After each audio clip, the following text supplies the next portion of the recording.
start in a few minutes.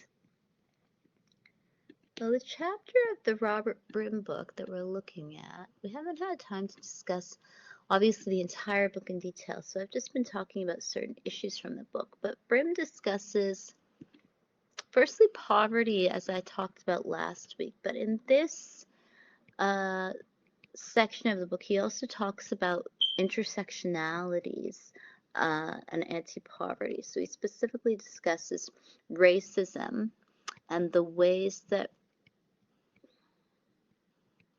race and poverty intersect. And a lot of Marxist scholars, like Cedric Robinson, have talked about racial capitalism in the last few years, and specifically because of the Black Lives Matter movement.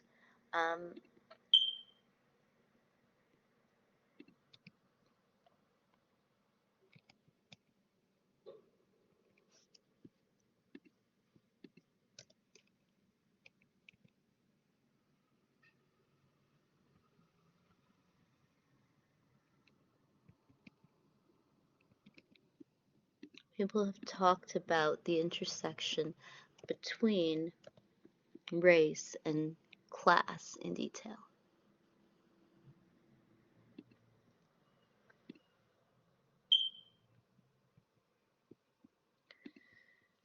So drawing on Brim, I'm going to discuss the politics of protest and the ways that the issues that Brim discusses, particularly in this book, have led to a lot of recent protests. So Brim discusses the ways that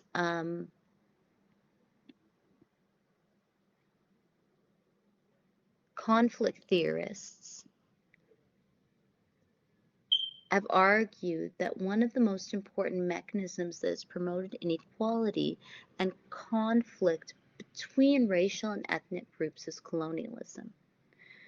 Colonialism, writes Brim, involves people from one country invading another. And Brim goes on to discuss internalized colonialism,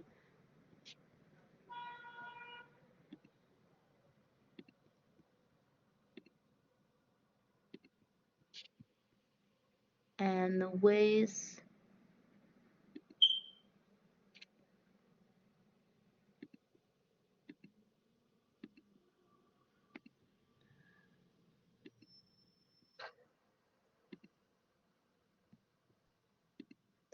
that colonialism has shaped class antagonism.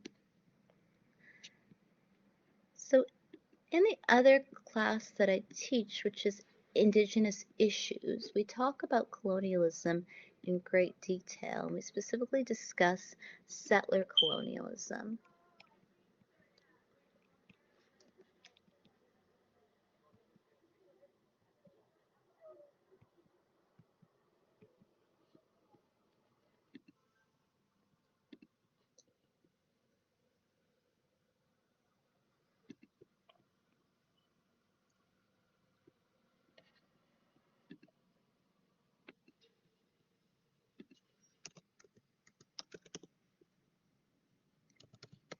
So Brim discusses the ways that colonialism and post-colonialism are central to how people make sense of inequality and also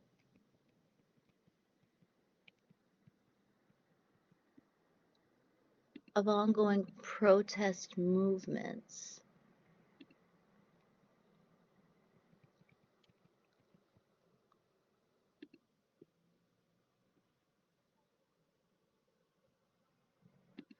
So I'll discuss post-colonial theory then, and I'll talk about protest as well. But I think firstly I'll try to define some of the concepts from the reading, which talks about post-colonial theory. Is there supposed to be slides? No, not yet. I'm just gonna show them in a minute. Okay, so post-colonial theory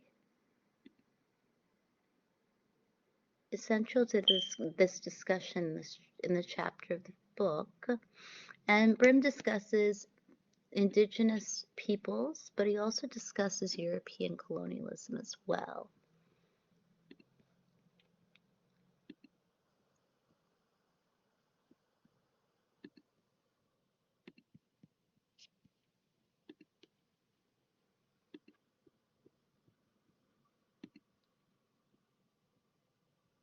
So I'll share the slides now.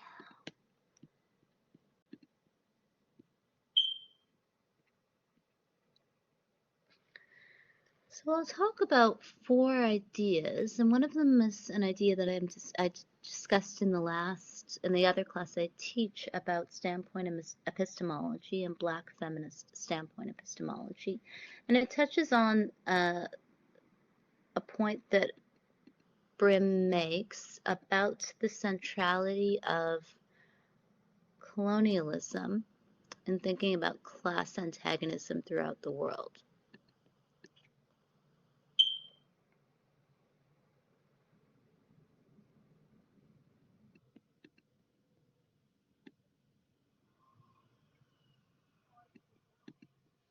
So conflict theorists argue that one of the most important mechanisms that has promoted inequality is colonialism, and colonialism obviously did not affect people in the same ways. It was always a gendered set of ideas.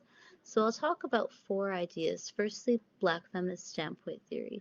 Then I'll talk about gender Marxism and post-colonialism. Specifically, I will discuss the work of Gayatri Chakravorty Spivak in the Subaltern Studies School. Then I will talk about this essay, Can the Subaltern Speak?, which is a really foundational essay in the study of colonialism. So post-colonial theory and post-colonial studies is a really vast area of scholarship that argues that colonialism is one of the most central historical events that has shaped our modern capitalist world. And post-colonialism is the study of the cultural, political, and economic consequences of colonialism and imperialism. And it focuses on the impact of human control and exploitation of colonized people and their lands. So the field as a field of study started in the 1960s as scholars from previously colonized countries began publishing on the lingering effects of colonialism. And in the 1970s, Indigenous scholars in Canada also began to publish scholarship and produce knowledge about their experiences of settler colonialism. Postcolonial theory also intersects with the production of Black feminist scholarship. So it was in the 60s and 70s that this kind of scholarship by formerly colonized people, women who were part of the feminist movement, queer people, and people of color became central to knowledge production in the English language and throughout the global north. So Black feminist standpoint theory is central to this discussion about knowledge production. So Gayatri Spivak uses the term epistemic violence. And what Spivak argues is that epistemology is how we produce knowledge, how we know things. And so for Spivak, the production of knowledge by only a certain group of people is a form of violence. George Yancey and Judith Butler argue that anti-Black racism presents whiteness as the normal mode of humanness. And so this kind of production of whiteness as the normal mode of humanness obviously has an effect on how we produce knowledge, how we view norms.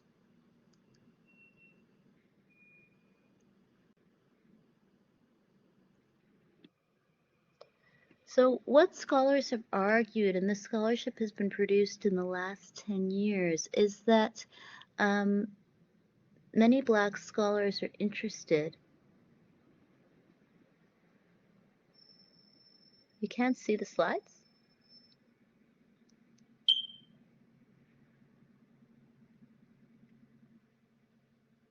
Okay. So, hopefully, I'll share them as well. I'll send them to you on Friday as long as with the recording. Um,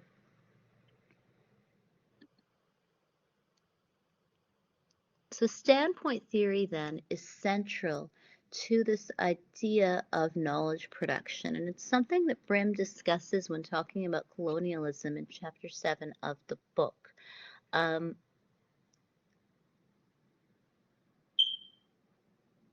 so Brim discusses the Indian Act in detail and the ways that producing knowledge about indigenous peoples was central to colonization. And Robert Brim talks about the ways that settler colonialism um, involved enacting violence against Indigenous peoples using the Canadian school system. So, knowledge production and who can produce knowledge and who is seen to be in a position of authority and authorship are really central to colonialism and post colonialism. So, Patricia Hill Collins' book, Black Feminist Standpoint Theory.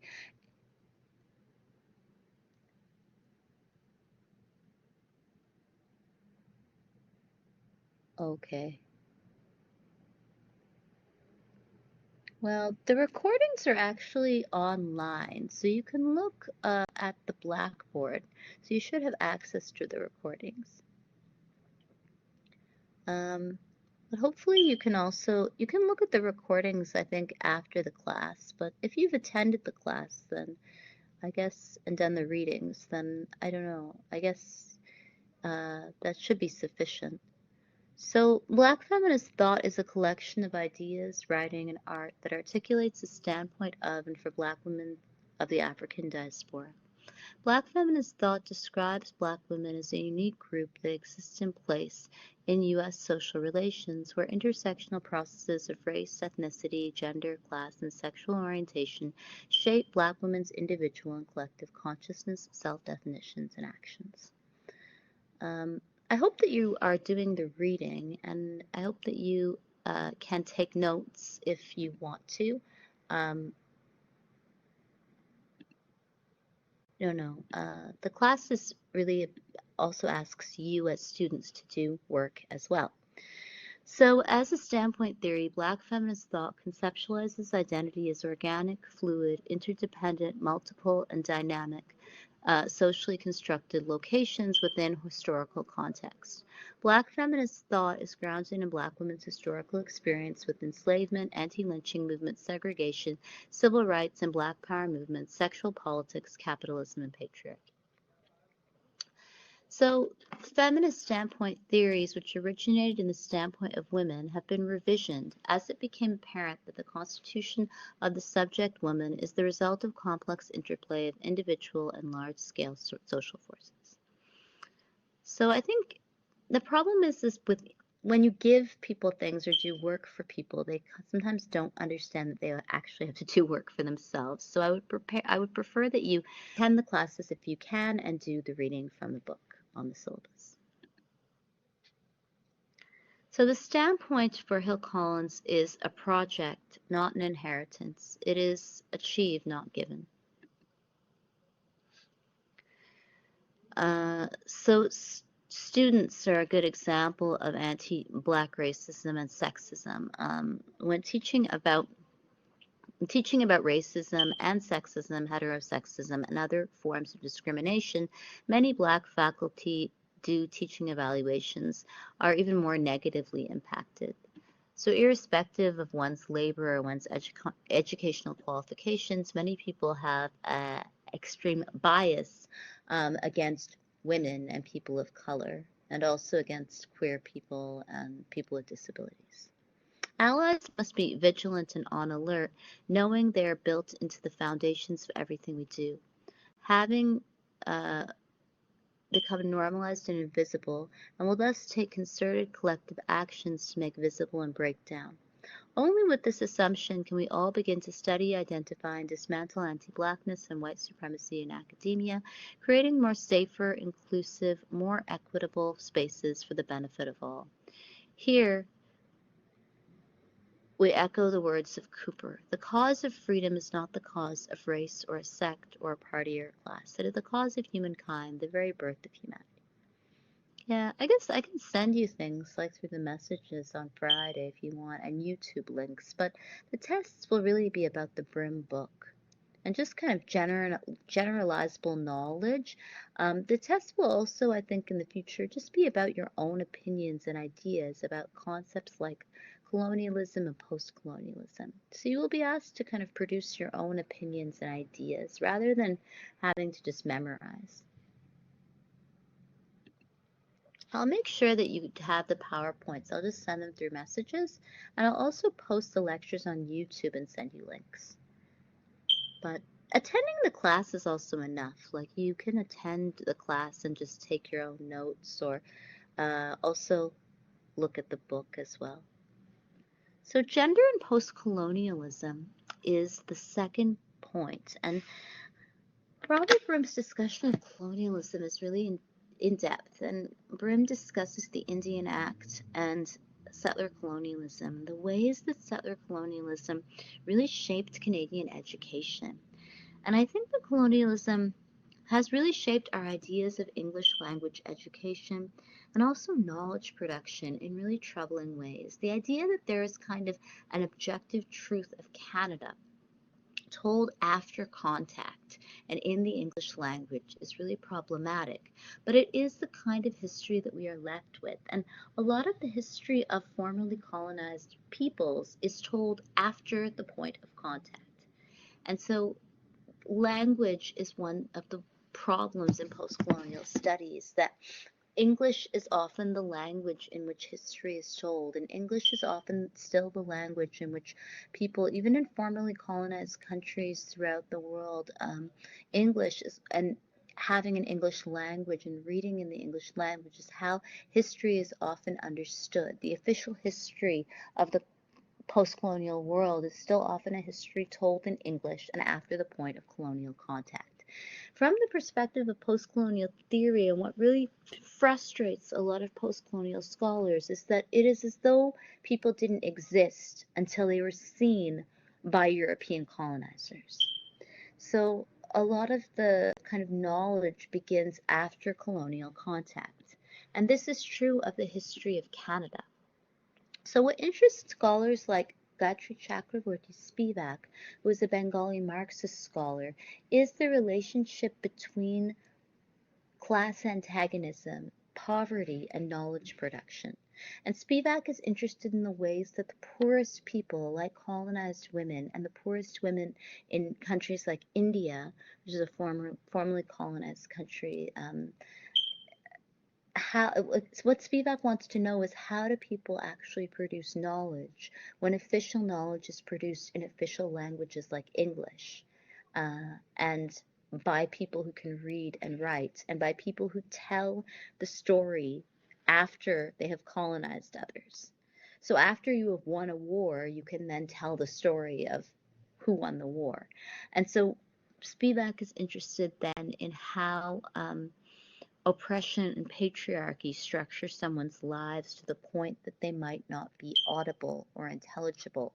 They might not be seen to be people who can produce official knowledge. So when we try to claim authority and tell the truth about our experience, in what language are we most intelligible? What if we tell the truth in a language that is not seen to be serious, or in a way that is not seen to be rational?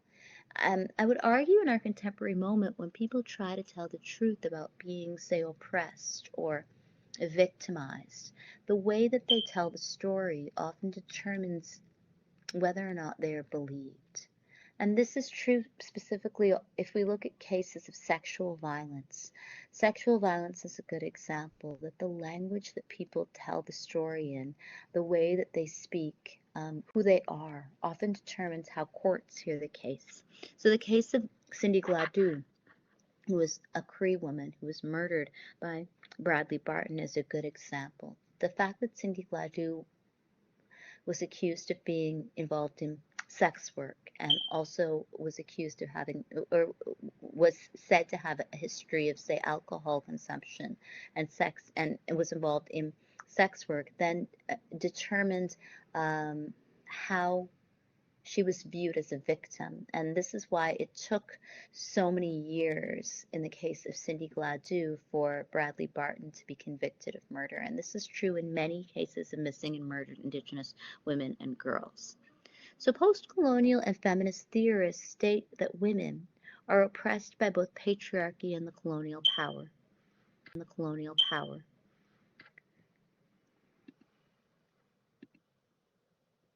And this kind of dual form of oppression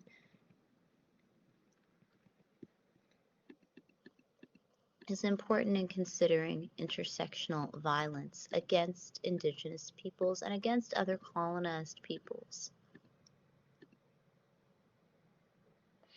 So the essay in is Under Western Eyes is also one of the most well-cited pieces of postcolonial feminist scholarship.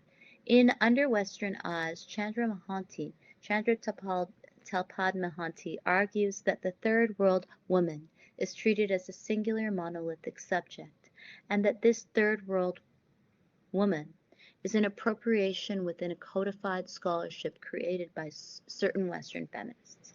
So what interests Talpad Mahanti in this essay is that when people construct the third world woman, write about the third world woman, they construct a monolithic category as if all women in the global south are the same. And they refuse to understand class differences or differences in personality, differences in location. So this kind of knowledge production is really colonial knowledge production. When people produced scholarship, say, about the East, they kind of glossed over entire sections of the world, or they kind of reduce entire continents to one set of ideas about the East. So Edward Said's book Orientalism is also a really well-cited piece of post-colonial scholarship. And in the book Orientalism, Said argues that the East is just a set of ideas that the West actually constructs in order to feel superior and in order to construct the West as being monolithic and superior. And Said cites these really interesting, I guess, historical examples of uh, authors like Flaubert. So Flaubert is this French poet who writes about this affair he has with an Egyptian woman named Kachek Hanam. And he speaks on her behalf, so she never speaks. It is only him who narrates the story of her, and he narrates it as this kind of love story between him and this woman who is under colonial rule. And so for Said, this is an example of knowledge production, that he is always superior to her. He speaks on her behalf. And yet their entire relationship is obviously structured by colonialism and by an economic power relation that makes equality impossible and that makes his story unbelievable. So Gayatri Chakravorty Spivak's essay, Can the Subaltern Speak?, is one of the most well-cited essays in feminist scholarship and in post-colonial studies. And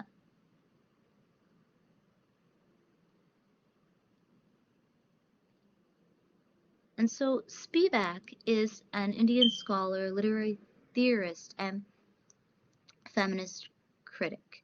She is a full professor at Columbia University and a founding member of the establishment's Institute for Comparative Literature and Society. So Considered one of the most influential post-colonial intellectuals of our time, Gayatri Chakraborty Spivak is known for her essay Can the Subaltern Speak and her translation of the introduction of Jacques Derrida's De la Grammatologie. She has also translated many works of Mahaswati Devi into English. So this essay, Can the Subaltern Studies Speak, established Gayatri Spivak as one of the most influential feminist and postcolonial theorists, and she discusses the lack of account of sati, leading her to reflect on whether the subaltern can even speak. Spivak writes about the process of sati, which is the burning of a widow, the focus on the Eurocentric subject as they ignore the problem of representation.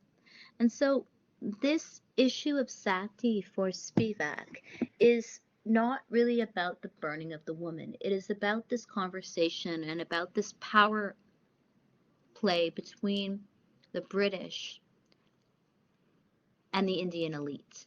So Spivak writes that this question of sati is really about a story of white men saving brown women from brown men. And it isn't really about the women themselves. It is just about different factions of colonial authority who are trying to save women from nationalists. So this kind of conversation about the harm of women by Indian men is really a way of British people justifying colonizing India. And there are similar examples like the supposed savior of women during the Iraq War, which then justifies imperialism. Although the history of Europe as subject is narrativized by the law, political economy, and the ideology of the West, this concealed subject pretends it has no geopolitical determinations. The much publicized critique of the sovereign subject thus actually inaugurates the subject. So, again, what's interesting from the perspective of postcolonial theory is the time at which knowledge production begins. So knowledge about the colonies begins after Europe has kind of arrived in the colonies. And what sati is and what all these supposed cultural practices mean is narrativized by the European colonizer. So the kind of supposed sympathy that Europeans, and specifically the British, feel for Indian women must be thought of in relation to imperial rule. In the face of the possibility that the intellectual is complicit in the persistent constitution of other as the self-shadow, a possibility of political practice for the intellectual would be to put the economic under erasure, to see the economic factor as irreducible as it reinscribes the social text, even as it is erased, however imperfectly, when it claims to be the final determinant of the transcendental signified. So Spivak is interested in the relationship between the economic factor and the social text and the ways that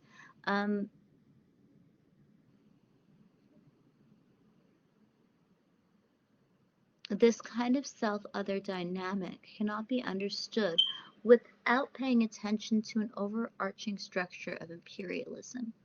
And Spivak then discusses the ways that knowledge production, epistemic violence, is always connected to other modes of production, like the actual mode of economic production that exists in the colonies.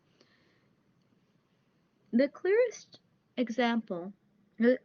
available example of such epistemic violence is the remotely orchestrated, far-flung, and heterogeneous project to constitute the colonial subject as other. The project is also the asymmetrical obliteration of the trace of that other in its precarious subjectivity. It is well known that Foucault locates epistemic violence, a complete overhaul of the episteme, in the redefinition of sanity at the end of the European 18th century. So this set of norms is something that Foucault is also interested in his work Madness and Civilization. That Michel Foucault argues that essential to the production of the human mind is the colonial experience. So the production of the rational person and the rational intellectual is really a colonial construction. And this is something Robert Brim discusses when talking about the Indian Act and the use of forced residential schooling, that indigenous peoples are constructed as being in need of a European mind to lead them. And this kind of idea of intellectual and emotional superiority, of supposed mental health but mental superiority as well, is used to justify the seizure of indigenous lands. It's also then used to mask years of child physical and sexual abuse of indigenous children within the residential schooling system. So, under the guise of mental superiority, there are horrible things that are done to women and children by European colonizers. And therefore, education is not innocent, and education has never been innocent. It has always been used as an alibi in order to do damage to people's existing languages, colonized people's existing languages, kinship networks, and to literally steal from the colonized.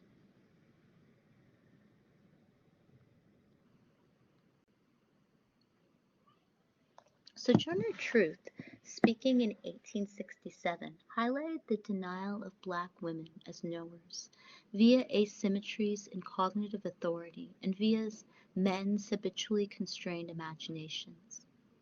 Gayatri Chakravarti Spivak, writing within a postcolonial context, identifies what she calls epistemic violence and claims to know the interests of subaltern persons that preclude the subaltern from formulating knowledge claims concerning their interests and speaking for themselves.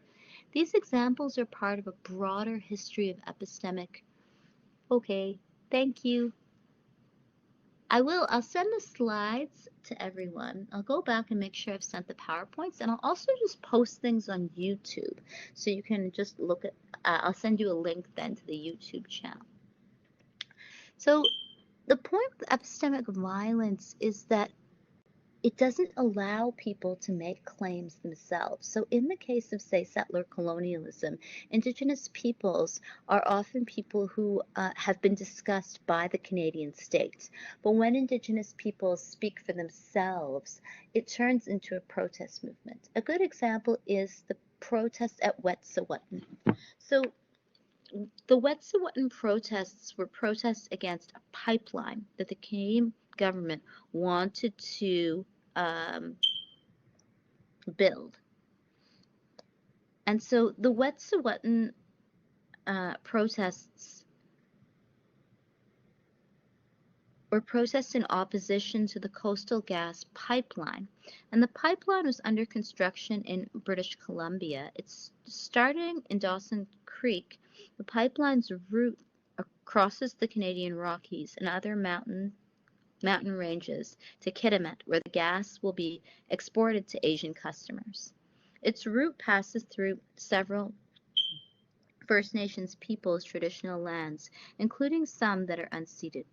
Controversy around the project has highlighted divisions within the leadership structure of impacted First Nations. Elected band council support the project, but traditional hereditary chiefs of the Wet'suwet'en people oppose the project on ecological grounds and organize blockades to obstruct construction on their land.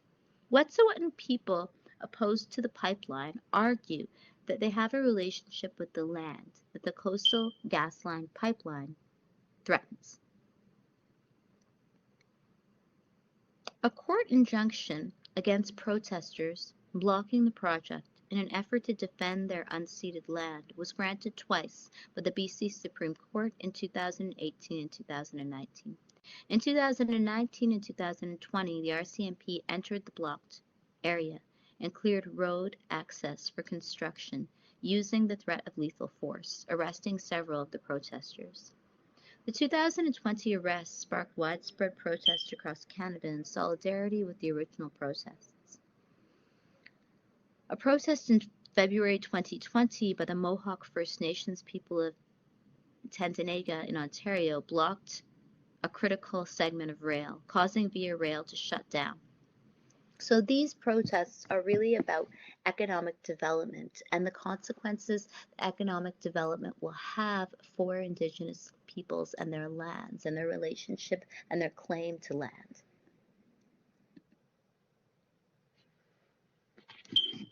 Homi Bhabha is also a leading scholar in postcolonial theory.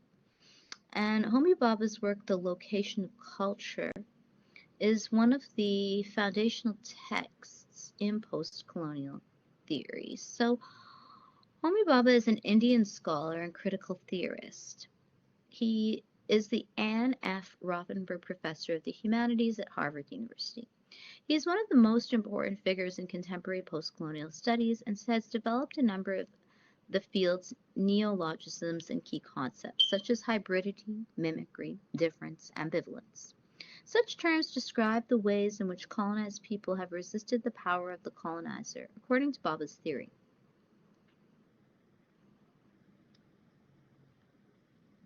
So, one of the central points that Homi Bhabha makes is about hybridity and hybridization. And he draws on Edward Said and Frantz Fanon to discuss the ways that cultural hybridity is central to postcolonialism. So the idea of hybridity in Bhabha's work shows how its histories and cultures constantly intrude on the present, and there is no sense of kind of cultural purity that one can claim. And all ideas of cultural and nationalist purity are often rooted in fascism. So it's important to always think about the ways that culture itself is always hybridized. There is no kind of one group of people that has authority over national culture or over the future of a country.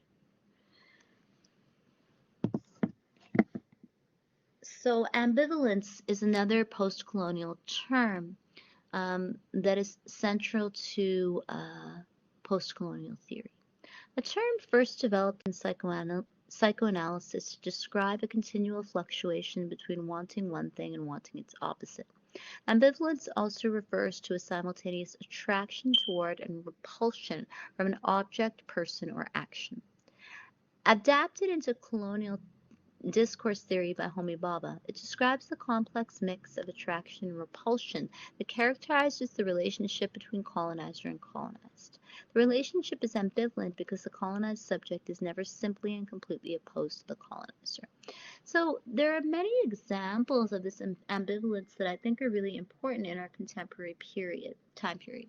The Missing and Murdered Indigenous Women and Girls report, on the one hand, documents the ways that colonization in Canada has been extremely detrimental, obviously, to the lives of Indigenous women and girls. On the other hand, the report also documents the ways that use of modern institutions of law, education, financial capital are central to how Indigenous women and girls can claim rights and can also achieve a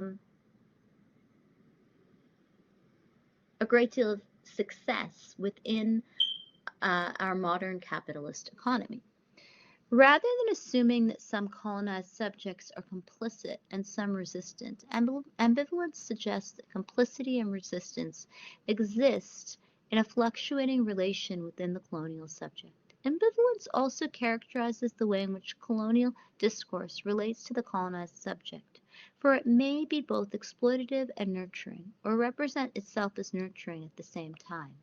So this ambivalence takes us back to Spivak and the process of burning of widows. On the one hand, this kind of protest against sati is obviously a form of colonialism. On the other hand, it is a protest against the killing of women, and it is a protest that is somehow enacted by the British and by young British people and by white British feminists. So there is this sense of ambivalence then within a lot of colonial texts that the use of the language of modern legal rights and freedoms, the language of equality, of fraternity, of sorority, the language of modern capital, um, could be said to mistranslate or degrade certain cultural practices, but it also exposes violence, and particularly violence against women in processes like sati. The use of the language of law itself is the language of modernity. So, gay rights and lesbian rights and transgender rights, as translated in English and as existing in post-colonial theory and in the post-colonial world, is obviously an example of ambivalence. That this extension of rights itself could be seen as a form of colonial imposition, and it could do a disservice to previous traditions of sexual difference and diversity. However, it is in the language of rights that one can make claims, particularly to employment equity, to housing equity.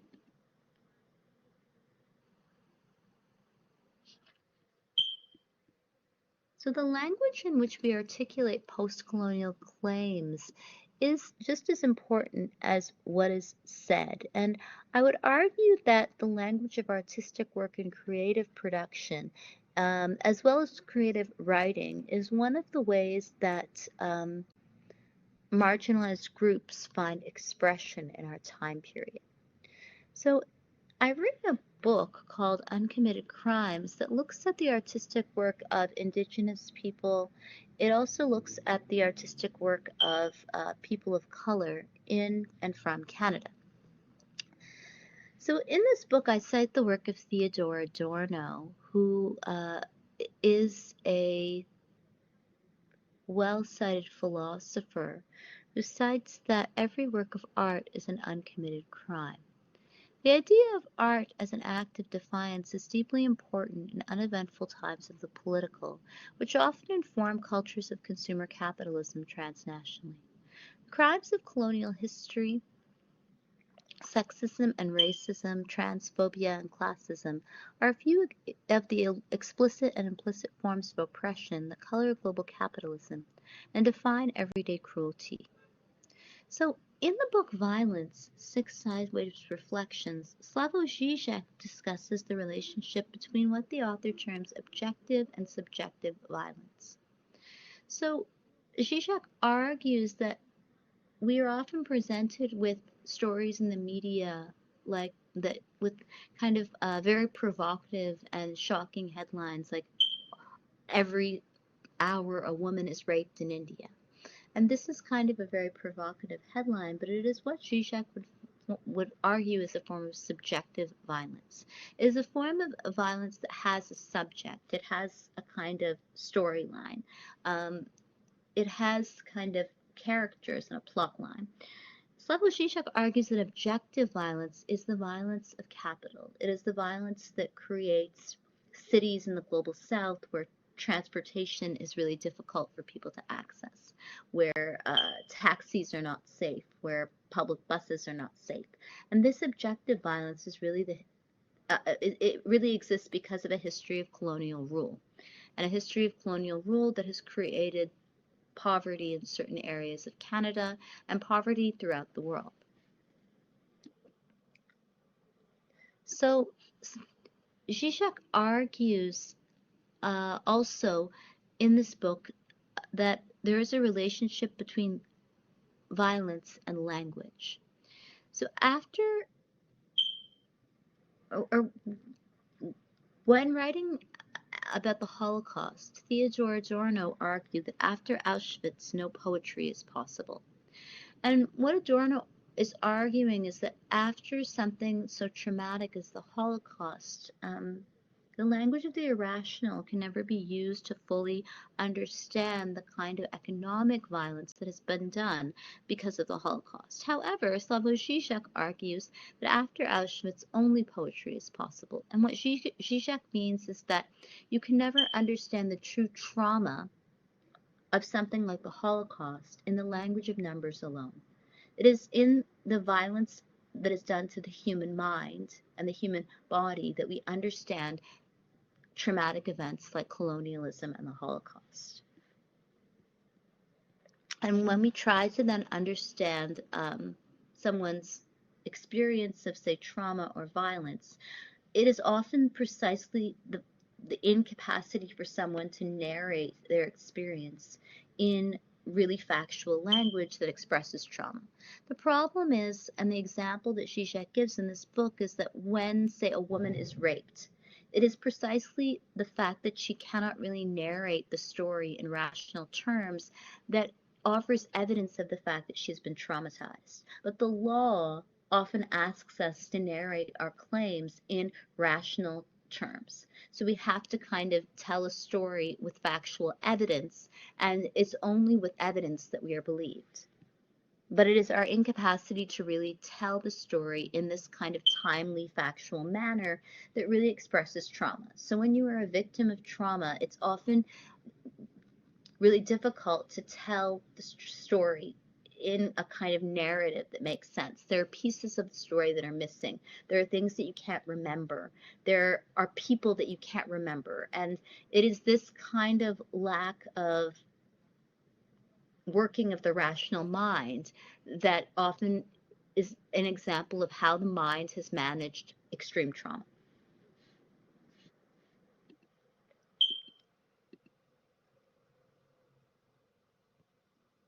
So, this quote by Spivak is about capital. And what Spivak argues as a postcolonial scholar is that capital needs the border,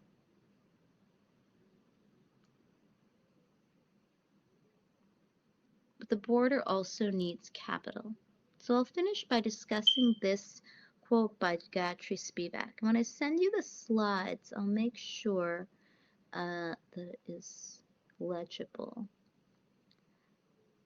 So what Gayatri Spivak is interested in discussing in later works is transnational capitalism.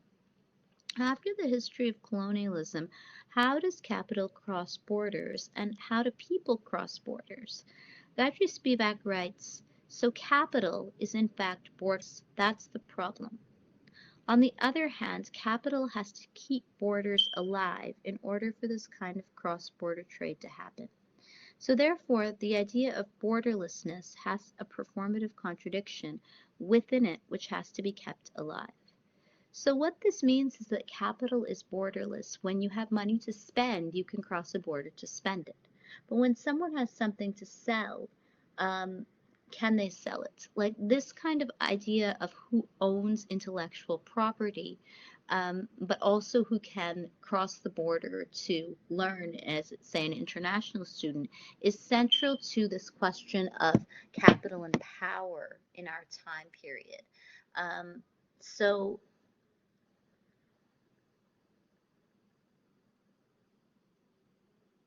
in order for cross-border trade to happen, the border has to be kept alive. So if you have, say, the Indian national rupee and you try to go to the US, your currency has to still be valued as currency from another country. But the fact that you can travel and you're invited to and you're encouraged to also allows for this sense of borderlessness. So capital is constantly in this time period trying to have control over nationalism and borders, while it also is trying to open markets so that everyone can spend. So I'll finish there. Do you have questions about the Brim textbook or about the lecture?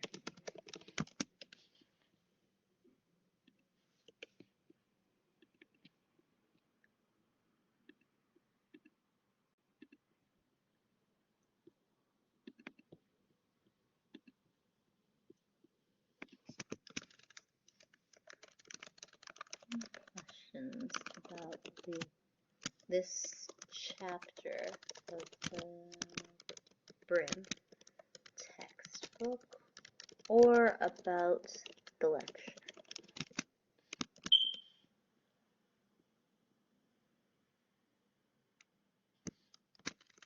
think that colonialism is still an important issue? Is it something that you think about, or something that affects any aspect of your lives?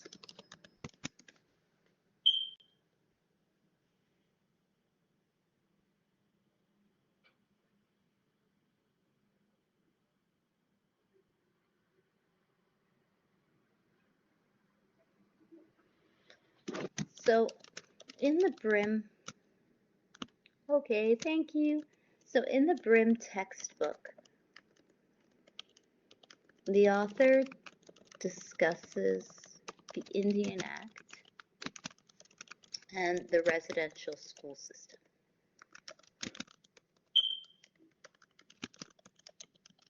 And Brim argues that colonialism and post-colonialism are central issues in Canadian politics.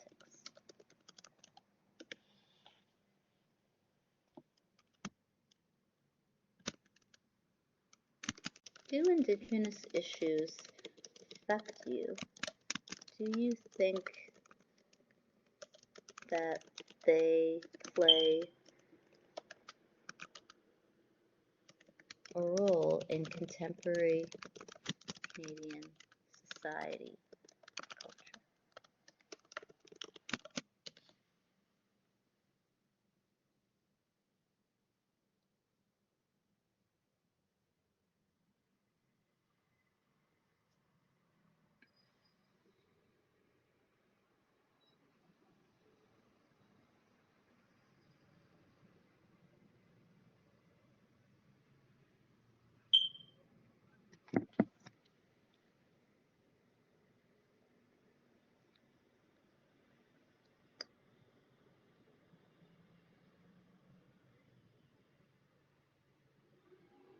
I think sometimes people might be unaware of how much decolonization does affect Canadian law and Canadian education. So decolonization is central to the school curriculum, all levels of education in Canada now. And the Truth and Reconciliation Commission report clearly discusses the ways that the Canadian education historically um,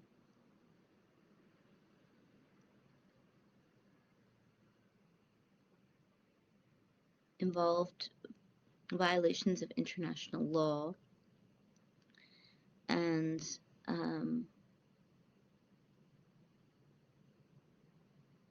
the TRC report is really about recognizing the history of colonialism and also trying to achieve reconciliation with Indigenous peoples.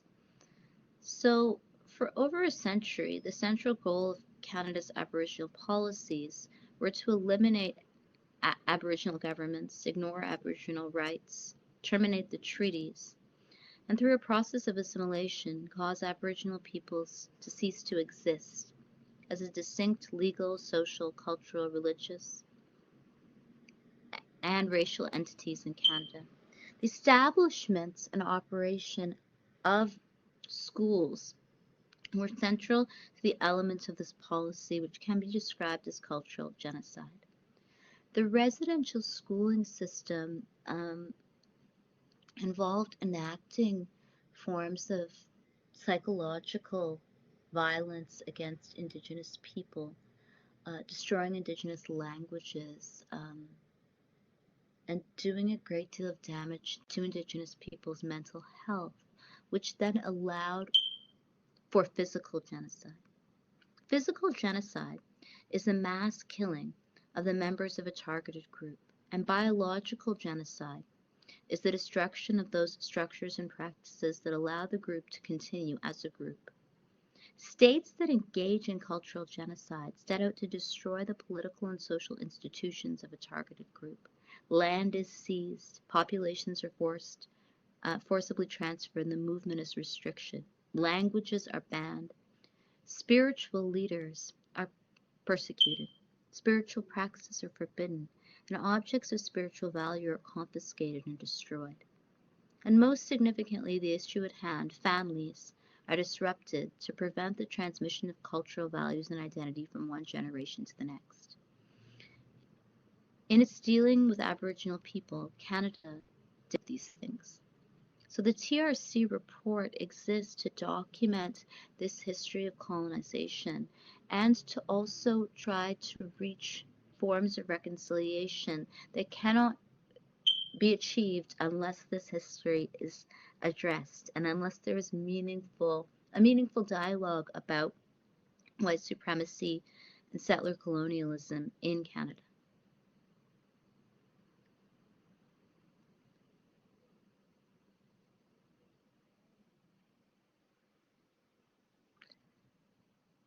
The TRC report, the Truth and Reconciliation Commission report,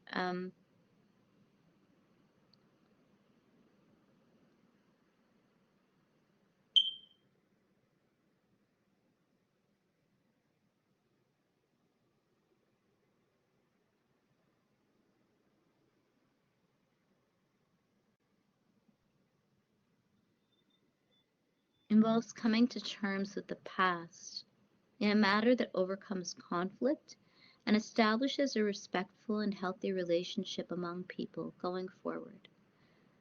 So it is about respecting really the past and having a sense of empathy and also a sense of shame about the past that allows us to move forward.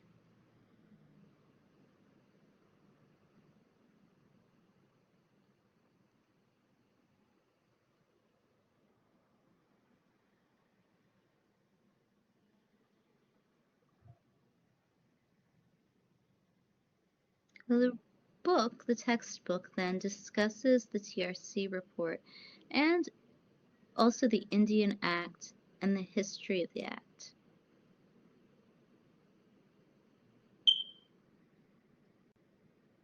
So the Commission defined reconciliation as an ongoing process of establishing and maintaining respectful relationships.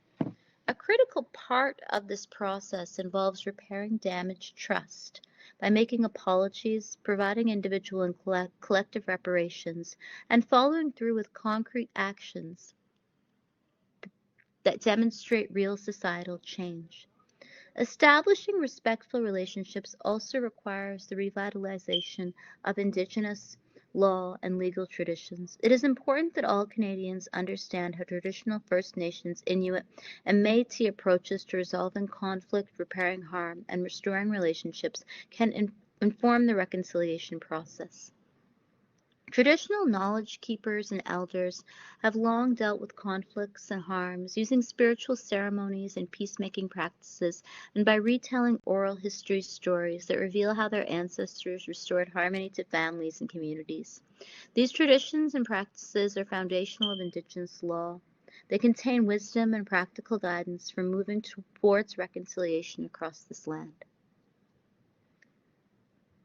So, as First Nations, Inuit, and Métis communities access and revitalize their spirituality, their cultures, languages, laws, and governance systems, and as non Indigenous Canadians increasingly come to understand Indigenous history and to respect Indigenous approaches to establishing and maintaining relationships, Canadians can work together to forge a new convent of reconciliation. So, reconciliation is really about the acknowledgement of this history of colonialism and about moving forward and having healthy relationships. And it is also about how we conceive of education. And decolonization, as I've mentioned, is central to Canadian education in this time period. And it is central to how we imagine education. So, the sense of authority of the teacher is really connected to the authority of the priest and the authority of the colonial state. So, it's important for people to feel that they can trust, that they can question authority, and they can also feel that they're opinions and desire to produce knowledge is just as valid as anyone else's. Um, and I think that decolonization also involves challenging the ways that elitism and class antagonism really structures what we see as true or good or pure knowledge.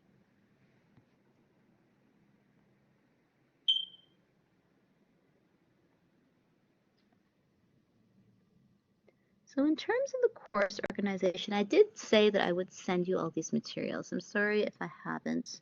It's been a bit slack for the past week. I'll make sure I organize everything so I can send you all the PowerPoints. There have been lots of different PowerPoints, but I will get organized and send them to you, and I'll also put things on YouTube, which I think is fair because I did say I would send them to you. I still think there's no replacement for reading the book, but I understand that you should collect course materials as well for your own reference as well, because future graduate level study, you might find the materials useful. You can use the PowerPoints as well in your own future graduate study in your own career. Hopefully you will also use them in the future assignments and tests. Any other questions? Okay, I'll look at all the comments. Sorry, missed all the comments I was talking.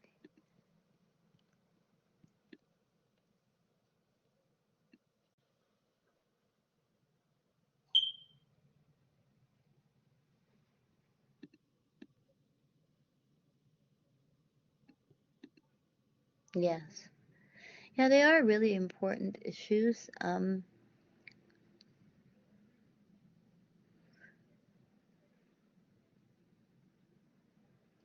The history of residential schooling, I think, is a really central issue in terms of how Canada's national culture has developed and the centrality of the English language school system, the destruction of other languages as well, and the kind of privileging even of Christian and Catholic names um, has caused Canada to develop in a certain way. Like the debates in Toronto have been extensive about naming of schools.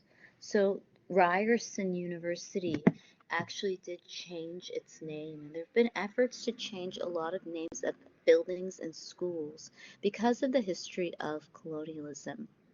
And there were a lot of debates, and many people didn't support the name change because they didn't think that it was um, a useful use of money, but the name was changed to Toronto Metropolitan University, because of the history of colonialism. So Ryerson University changed its name in 2022.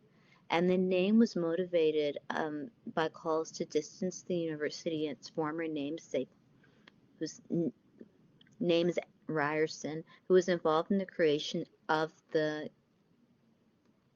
Canadian residential school system.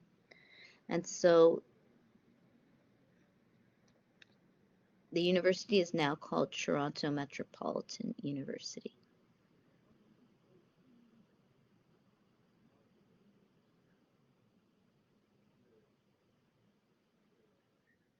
I guess it's interesting to think about the name changes and whether or not some of the debates that were had were interesting about the name change, because the history of settler colonialism and the history of the residential schooling system did happen. And so when you remove the name, are you trying to pretend that these things didn't happen? That was one of the debates. But in the end, it was decided that the name is really a name that shouldn't be celebrated. And so the school was initially named after this person, Egerton Ryerson, who established the Toronto Normal School, which was called the Toronto Normal School, and it was colonial residential school in 1847 on the future site of the Ryerson Institute of Technology. Um, and so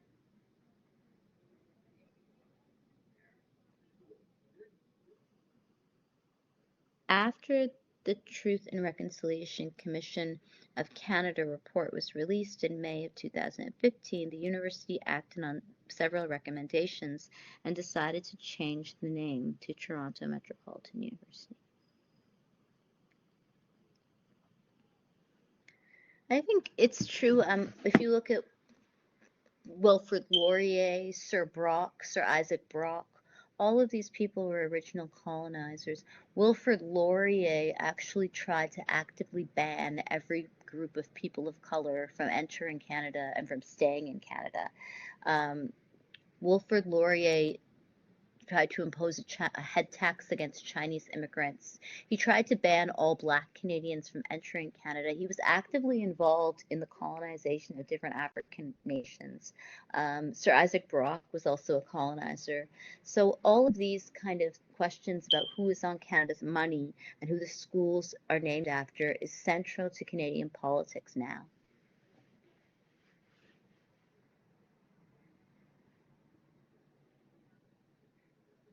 Do you have any other questions about the course readings or about the class?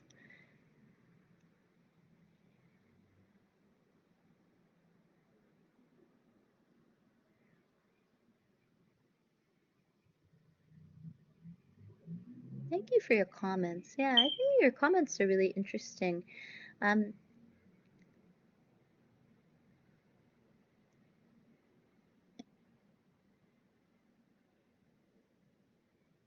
I'm happy that you're trying to recuperate Indigenous languages, despite the fact that it is difficult. And I'm also happy that you are all in agreement that Indigenous issues are important in this time period, because they are really central to Canadian politics now. And these questions about naming of institutions and also about um, having people who work in Canada respect land acknowledgements and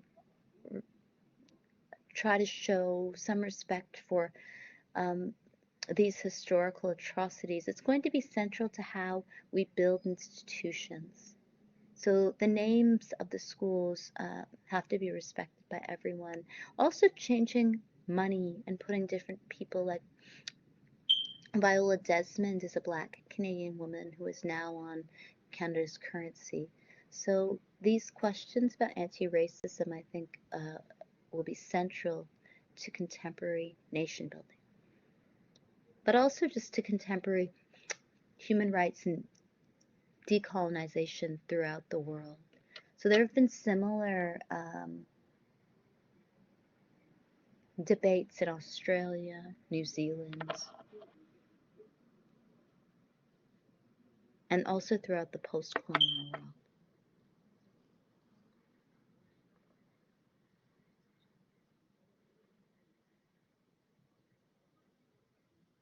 Any other questions? In the other class that I also teach, we discussed the feminist movement. So the feminist movement in Canada has always often been from the 1960s and 70s. A lot of the books that were produced by the feminist movement, a lot of the scholarship focused on settler feminists. And Joyce Green is an Indigenous feminist who has written extensively about the importance of Indigenous gender and feminist politics and writing. And Joyce Green discusses the ways that Indigenous writings in the 1970s were almost always written by and about men. And so when there were kind of political leaders like Ovid Mercredi or other prominent Indigenous leaders, they were often Indigenous men. And when Canadian women or Canadian feminists discussed issues that supposedly affected all Canadian women, they were settler women. And so Joyce Green is a professor of political science at the University of Regina, and she's written extensively about the importance of Indigenous feminism. And this kind of scholarship, I think, is also central to decolonization. The Missing and Murdered Indigenous Women and Girls report discusses the importance of intersectionality. So intersectionality does not just look at single issue politics. It looks at the ways that colonization affected most marginalized people, people with disabilities, two-spirit people, women, queer people.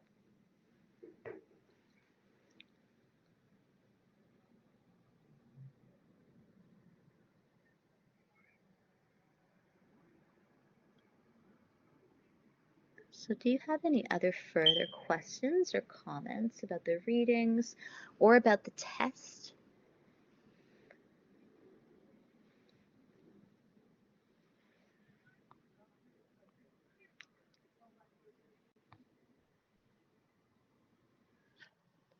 If you're interested in further graduate studies, then Indigenous issues and Indigenous feminism, two-spirit politics, I think are really central to the Canadian university system now and to graduate level studies. So you might be interested in considering doing a master's degree or PhD, and you could consider some of the work by scholars like Joyce Green.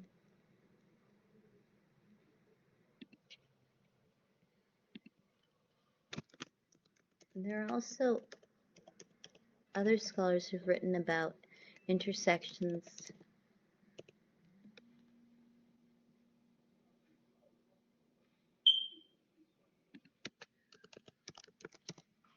between Indigenous politics and queer rights as well.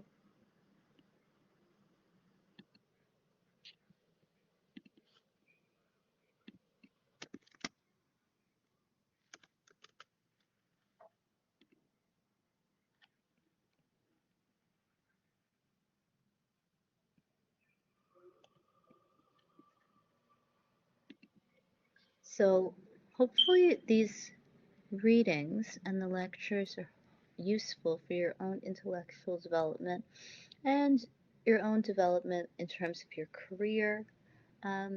Law school is also really interesting in this time period because many law schools are obviously going to address Indigenous issues and protests like the Wet'suwet'en protest and other protests that will obviously exist in the future about building pipelines and about environmental protections and land claims. Any questions? The test? The readings? Okay.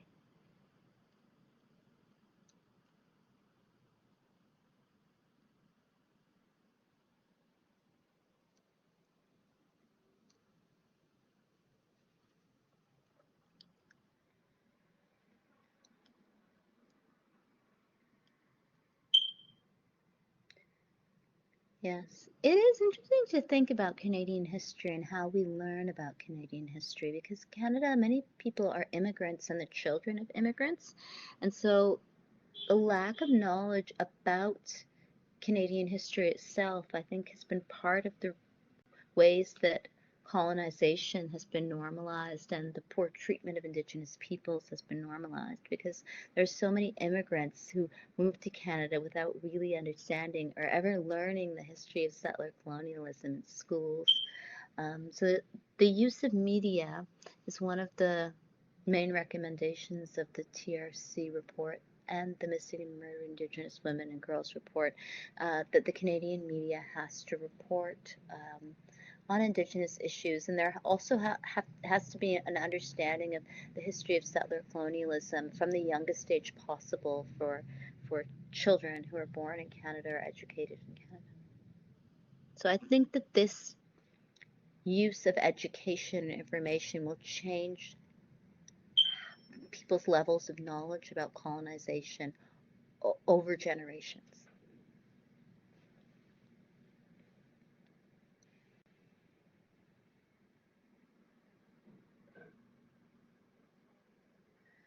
So that is all for this week. Please email me if you have any further questions, and I will send you the slides, and I will also send you links to the lectures, which I'll post on YouTube.